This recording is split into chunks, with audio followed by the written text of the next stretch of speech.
ನಮಸ್ಕಾರ ಸ್ನೇಹಿತರೆ, ನಾವು ಈ ಒಂದು ವಿಡಿಯೋದಲ್ಲಿ ಶಿಕ್ಷಕರ ನೇಮಕಾತಿ ಬಗ್ಗೆ ಚರ್ಚೆಯನ್ನು ಮಾಡ್ತಾ ಹೋಗೋಣ. ತಮಗೆ ಆಲ್ರೆಡಿ ಗೊತ್ತಿರತಕ್ಕಂಥ ವಿಷಯ ಏನಪ್ಪ ಅಂದರೆ, ನೇರ ನೇಮಕಾತಿ ವಯೋಮಿತಿಯನ್ನು 5 ವರ್ಷ ಸಡಿಲಿಕೆ ಮಾಡಿರ್ತಕ್ಕಂಥದ್ದು. ಹಾಗೂ ಈ 5 ವರ್ಷ ವಯೋಮಿತಿಯನ್ನು ಸಡಿಲಿಕೆ ಮಾಡಿರೋದ್ರಿಂದ ಅಧಿಕೃತವಾಗಿ ಗರಿಷ್ಠ ಎಷ್ಟು ವಯೋಮಿತಿ ಇರುವವರೆಗೂ ಕೂಡ ನೀವು ಎಕ್ಸಾಮನ್ನು ಬರಿಬೋದು. ಅಂದರೆ ಈ ಹಿಂದೆ 2022ರಲ್ಲಿ GPSTR ನೇಮಕಾತಿ ನಡೆದಿತ್ತಲ್ಲ, ಆವಾಗ GM ಮತ್ತು OBC ಹಾಗೆ SC/ST ಕ್ಯಾಟಗರಿ 1 ಇವರ ಒಂದು ಗರಿಷ್ಠ ವಯೋಮಿತಿ ಎಷ್ಟಿತ್ತು ಮತ್ತು ಅದಕ್ಕೆ ಈ 5 ವರ್ಷವನ್ನು ಆ್ಯಡ್ ಮಾಡಿದರೆ ಎಷ್ಟು ಆಗುತ್ತೆ ಅಂತಕ್ಕಂಥ ಈ ಎಲ್ಲ ವಿಚಾರಗಳ ಬಗ್ಗೆ ಹಾಗೂ ನೇಮಕಾತಿಯ ಬಗ್ಗೆನೂ ಕೂಡ ಚರ್ಚೆಯನ್ನು ಮಾಡ್ತಾ ಹೋಗೋಣ. ಅದಕ್ಕೂ ಮುಂಚೆ ನೀವೇನಾದರೂ ನಮ್ಮ ಯೂಟ್ಯೂಬ್ ಚಾನಲನ್ನು ಸಬ್ಸ್ಕ್ರೈಬ್ ಮಾಡ್ಕೊಂಡಿಲ್ಲ ಅಂತಂದರೆ ದಯವಿಟ್ಟು ಸಬ್ಸ್ಕ್ರೈಬ್ ಮಾಡ್ಕೊಳ್ಳಿ. ತಾವು ಇಲ್ಲಿ ನೋಡ್ಬೋದು, ಸಂಪುಟ ಸಭೆಯಲ್ಲಿ ಒಪ್ಪಿಗೆ, ಐತಿಹಾಸಿಕ ತೀರ್ಮಾನದಿಂದ ಲಕ್ಷಾಂತರ ಅಭ್ಯರ್ಥಿಗಳಿಗೆ ಅನುಕೂಲ, ನೇರ ನೇಮಕಾತಿ ವಯೋಮಿತಿ 5 ವರ್ಷ ಸಡಿಲಿಕೆ ಮಾಡ್ತೀವಿ ಅಂತೇಳಿ ಹೇಳಿರ್ತಕ್ಕಂಥದ್ದು. ಹಾಗಾಗಿ ನೋಡಿ, ಮೊದಲು 2 ವರ್ಷ ವಯೋಮಿತಿಯನ್ನು ಸಡಿಲಿಕೆ ಮಾಡಿದರು, ಆನಂತರ 3 ವರ್ಷ ಮಾಡ್ತೀವಿ ಅಂತ ಹೇಳಿದರು. ಆದರೆ ಹಲವಾರು ಅಭ್ಯರ್ಥಿಗಳ ಒಂದು ಒತ್ತಾಯ ಏನಿತ್ತಪ್ಪ ಅಂತಂದರೆ, ಕೊರೋನಾ ಬಂದಾಗಲಿಂದನೂ ಕೂಡ ನೇಮಕಾತಿಯಲ್ಲಿ ಸ್ವಲ್ಪ ಅಸ್ತವ್ಯಸ್ತ ಆಗ್ತಾ ಇದೆ. ಆ ಕಾರಣದಿಂದಾಗಿ ವಯೋಮಿತಿಯನ್ನು ಹೆಚ್ಚಿಗೆ ಮಾಡಬೇಕಂತ ಕೇಳ್ಕೊಂಡಿದ್ದಕ್ಕಾಗಿ 5 ವರ್ಷ ಈಗ ವಯೋಮಿತಿಯನ್ನು ಸಡಿಲಿಕೆ ಮಾಡಿರ್ತಕ್ಕಂಥದ್ದು. ಅಂದರೆ ಶಿಕ್ಷಕರ ನೇಮಕಾತಿನೂ ನೋಡೋಣ ಹಾಗೂ ಪೊಲೀಸ್ ನೇಮಕಾತಿಗೆ ಸಂಬಂಧಪಟ್ಟ ಹಾಗೆಯೂ ಕೂಡ ನಾವು ನೋಡ್ತಾ ಹೋಗೋಣ. ಶಿಕ್ಷಕರ ನೇಮಕಾತಿ ವಯೋಮಿತಿ ಎಷ್ಟಿತ್ತು ಅನ್ನೋದನ್ನು ಅಧಿಕೃತವಾದಂಥ ಮಾಹಿತಿಯ ಮೂಲಕನೇ ನಿಮಗೆ ಹೇಳ್ತಾ ಹೋಗ್ತೀನಿ. ತಾವಿಲ್ಲಿ ನೋಡ್ಬೋದು, ಇದು 2022ರಲ್ಲಿ GPSTR ನೋಟಿಫಿಕೇಷನ್ ಏನಾಗಿತ್ತು, ಆ ನೋಟಿಫಿಕೇಷನ್ನ ಒಂದು ಪುಟ ಇದು. ಅದರಲ್ಲಿ ನೀವು ಮೊದಲ ಪಾಯಿಂಟ್ ನೋಡ್ಬೋದು, ಕನಿಷ್ಠ 21 ವರ್ಷ ವಯಸ್ಸನ್ನು ಪೂರೈಸಿರತಕ್ಕದ್ದು ಹಾಗೂ ಗರಿಷ್ಠ ವಯೋಮಿತಿಯನ್ನು ನೋಡೋದಾದರೆ ಸಾಮಾನ್ಯ ವರ್ಗಕ್ಕೆ 42 ವರ್ಷ, 2A 2B 3Bಗೆ 45 ವರ್ಷ ಹಾಗೂ ಪರಿಶಿಷ್ಟ ಜಾತಿ, ಪರಿಶಿಷ್ಟ ಪಂಗಡ, ಪ್ರವರ್ಗ 1 ಹಾಗೂ ವಿಕಲಚೇತನ ಅಭ್ಯರ್ಥಿಗಳಿಗೆ 47 ವರ್ಷಗಳವರೆಗೆ ಒಂದು ವಯೋಮಿತಿ ಇತ್ತು. ಈಗ ರಾಜ್ಯ ಸರ್ಕಾರ ಹೆಚ್ಚುವರಿಯಾಗಿ 5 ವರ್ಷ ವಯೋಮಿತಿ ಸಡಿಲಿಕೆಯನ್ನು ಮಾಡಿರೋದ್ರಿಂದ ಈ ಒಂದು ನಿಮ್ಮ ಕ್ಯಾಟಗರಿಗಳು ಯಾವಿದೆ ಆ ಕ್ಯಾಟಗರಿಯಲ್ಲಿ ನಿಮ್ಮ ವಯೋಮಿತಿ ಮೀರಿತ್ತು ಅಂದರೆ ಈಗ ಅದಕ್ಕೆ 5 ವರ್ಷ ಆ್ಯಡ್ ಆಗುತ್ತೆ. ಆಗ ಇದು ಬಹುತೇಕ 47, GM ಹಾಗೆ 2A 2B 3B 50, ಪರಿಶಿಷ್ಟ ಜಾತಿ, ಪರಿಶಿಷ್ಟ ಪಂಗಡ, ಪ್ರವರ್ಗ 1, ವಿಕಲಚೇತನ ಅಭ್ಯರ್ಥಿಗಳಿಗೆ 52 ವರ್ಷಗಳವರೆಗೂ ಕೂಡ ಅವಕಾಶ ಸಿಗ್ಬೋದು. ಆ ಕಾರಣದಿಂದಾಗಿ ಇದೆಲ್ಲವೂ ಕೂಡ ನಿಮಗೆ ಪೂರಕವಾಗಿ ಅನುಕೂಲ ಆಗ್ತಾನೆ ಇದೆ ಅಂತ ನಾನು ಭಾವಿಸಿದ್ದೀನಿ. ಈಗಾಗಲೇ CN ರೂಲ್ ಕೂಡ ಬಂದಿದೆ. ಅದರಲ್ಲಿ ಬ್ಯಾಕಪ್ ಸ್ಕೋರನ್ನು ಕೂಡ ಕಡಿಮೆ ಮಾಡಿದ್ದಾರೆ. ಅಂದರೆ ಒಟ್ಟಾರೆಯಾಗಿ 50% ಬ್ಯಾಕಪ್ಪನ್ನು ಇಡಲಾಗ್ತಿತ್ತು. ಈಗ TET 20% ಹಾಗೂ B.Ed ಮತ್ತು ಡಿಗ್ರಿ ಎರಡೂ ಕೂಡಿ ಅಥವಾ D.Ed ಮತ್ತು ಡಿಗ್ರಿ ಎರಡನ್ನು ಕೂಡಿ ಈಗ ಕೇವಲ 10%ಅನ್ನು ಮಾತ್ರ ಕನ್ಸಿಡರ್ ಮಾಡ್ತಾ ಇದ್ದಾರೆ. ಅಂದರೆ ಬ್ಯಾಕಪ್ 50 ಇದ್ದಿದ್ದು 30ಕ್ಕೆ ಇಳಿಕೆ ಕಂಡಿದೆ. ಹಾಗೂ 50% ಇದ್ದಂಥ ಒಂದು CET ಈಗ 70%ಗೆ ಏರಿಕೆ ಆಗಿರ್ತಕ್ಕಂಥದ್ದು.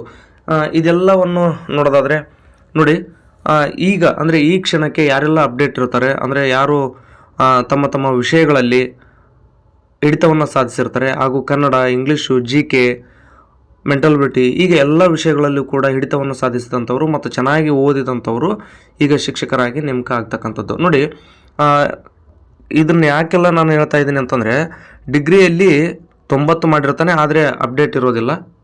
ಅದೇ ಡಿಗ್ರಿಯಲ್ಲಿ 65 ಇನ್ನೊಬ್ಬ ಮಾಡಿರ್ತಾನೆ, ಆತ ಎಲ್ಲವನ್ನೂ ಕನ್ನಡ, ಇಂಗ್ಲೀಷು, ಸೈಕಾಲಜಿ ಹಾಗೆ ಮೆಂಟಲ್ಬಿಲಿಟಿ ಎಲ್ಲವನ್ನೂ ಕೂಡ ಓದ್ಕೊಂಡಿರ್ತಾನೆ. ಬಟ್ ಇಲ್ಲಿ ಏನಾಗಿಬಿಡುತ್ತೆ ನೋಡಿ, 90 ಇದ್ದಿದ್ದು ಮತ್ತು 65 ಇದ್ದಿದ್ದು ಭಾಳ ವ್ಯತ್ಯಾಸ ಆಗುತ್ತೆ. ಹಾಗೆ ಅಲ್ಲಿ ಪರ್ಸೆಂಟೇಜ್ ಆಯಿತು ಅನ್ನೋ ಕಾರಣಕ್ಕೋಸ್ಕರ ಅವ್ರು ಮುಂದೆ ಇರ್ತಾರೆ. ಇವನು 65 ಅಥವಾ 60, 70 ಇದ್ದಂಥ ಅಭ್ಯರ್ಥಿಗಳು ಹಿಂದೆನೇ ಇರ್ತಾರೆ. ಇಲ್ಲಿ ಒಂದು ಅಗ್ರಿಗೇಡನ್ನು ಮುಂದೆ ಹೋಗಬೇಕಾಗಿತ್ತು. ಅಂದರೆ ನಾನು ಈ 65ರಿಂದ 90 ಹೇಳ್ತಾ ಇಲ್ಲ, ಒಟ್ಟಾರೆಯಾಗಿ ಏನು ಬ್ಯಾಕಪ್ಪನ್ನು 50 ಹಾಗೂ CETನ 50 ಮಾಡ್ತಾರೆ. ಒಟ್ಟಾರೆ 100% ಏನಾಗುತ್ತಲ್ಲ, ಈ 100ಕ್ಕೆ ನೀವು 70 ಆಗ್ಬೋದು, 75 ಆಗ್ಬೋದು ಅಥವಾ 74 ಆಗ್ಬೋದು. ನೋಡಿ, ಈಗ ಒಬ್ಬೊಂದು 70 ಅಂದರೆ ಈ 50 ಸೇರ್ಕೊಂಡು ಒಬ್ಬರದ್ದು 74 ಆಗಿದೆ, ಇನ್ನೊಬ್ಬರದ್ದು 75 ಆಗಿದೆ. ಅಂದರೆ ಈ 74 ಆದವನು 75 ಮಾಡಿರ್ತಕ್ಕಂಥ ಅಭ್ಯರ್ಥಿಯನ್ನು ಹಿಂದೆ ಹಾಕಬೇಕಾಗಿತ್ತು ಅಂತಂದರೆ ಒಂದು ಅಗ್ರಿಗೇಡ್ಗೆ 8 ಮಾರ್ಕ್ಸನ್ನ ನೀವು CETಯಲ್ಲಿ ಪಡ್ಕೋಬೇಕಾಗಿತ್ತು. ಸೊ ಇದು ಕಷ್ಟ ಅನಿಸುತ್ತಲ್ವ. ಅಂದರೆ ನೋಡಿ, ನೀವು ಅನುಭವ ಇರುತ್ತೆ. ಅಂದರೆ ಈಗಾಗಲೇ ಯಾರೆಲ್ಲ GPSTR 1 ಸರಿ 2 ಸರಿ ಬರೆದಿರ್ತೀರಿ ಅಂಥವ್ರಿಗೆ ಬಹುತೇಕ ನಾ ಹೇಳ್ತಕ್ಕಂಥದ್ದು ಇಮಿಡಿಯೇಟಾಗಿ ಅರ್ಥ ಮಾಡ್ಕೊಳ್ತಾರೆ. ಹೊಸಬ್ರಿಗೆ ಸ್ವಲ್ಪ ಕಷ್ಟ ಆಗ್ಬೋದು. ಏನಪ್ಪ ಅಂದರೆ ಟೋಟಲಾಗಿ ಬ್ಯಾಕಪ್ಪು ಮತ್ತು CET ಕೂಡಿಕೊಂಡು ಫೈನಲ್ ಆಗಿ ಒಂದು ರಿಸಲ್ಟನ್ನು ಮಾಡ್ತಾರೆ.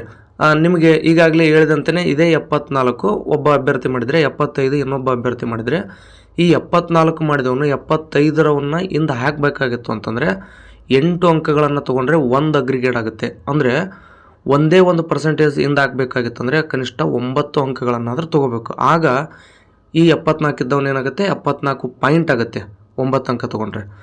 ಒಂದು ವೇಳೆ 8 ತೊಗೊಂಡಂದ್ರೆ ಅವನು 74 ಇದ್ದವನು ಕೂಡ 75 ಸ್ಕೋರ್ ಆಗುತ್ತೆ. ಈ ರೀತಿಯಾಗಿ ಆಗ್ತಾಯಿತ್ತು. ಇದು ಬಹುತೇಕ ಈಗ ಅಗ್ರಿಗೇಡ್ ಈಗೇನು ಜಾಸ್ತಿ ಇದ್ರೂ ಕೂಡ ಕೇವಲ 8% ಡಿಗ್ರಿಗೆ ಪ್ಲಸ್ 2% B.Edಗೆ ಕನ್ಸಿಡರ್ ಮಾಡೋದ್ರಿಂದ ಜಾಸ್ತಿ ಹೊರೆ ಏನು ಆಗಲಿಕ್ಕಿಲ್ಲ ಅಂತಕ್ಕಂಥದ್ದು ನನ್ನ ಅಭಿಪ್ರಾಯ.